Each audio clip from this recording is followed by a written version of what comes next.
Why do I ask teams to look at what they can reduce as a first step to helping them do more? Here it is.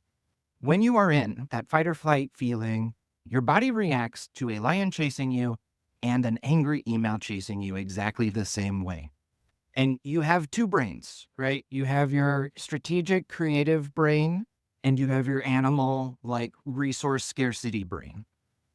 And when you are in fight or flight, you move into that resource scarcity brain and your ability to think long term, your ability to think strategically, your ability to work creatively all disappears because those are these higher level functions. And you are forced on looking at short term scarcity as the only options in your problem solving. And so if your stress is pushing your teams to the point of burnout, to the point of always being in fight or flight, they have stopped growing and they have stopped being able to do the work that you hired them to do.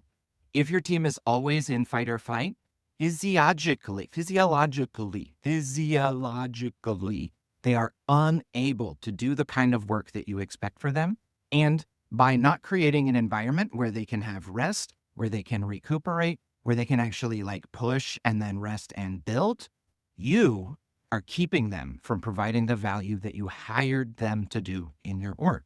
And so if you have a high propensity for burnout, people get sick after launches, people are always pushing and hustling and rushing from meeting to meeting, you're probably not getting the value, the throughput, or the productivity that you know that this team can do and that they would love to be doing for you if they had the ability to focus and do good work.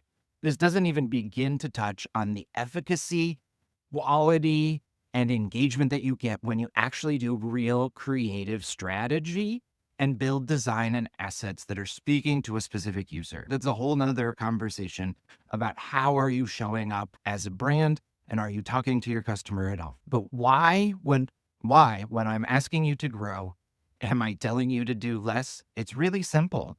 It's incontrovertible and it's a biological fact. Your brain cannot work strategically or creatively the things that you need to do as a go-to-market leader if you're always in fight or flight.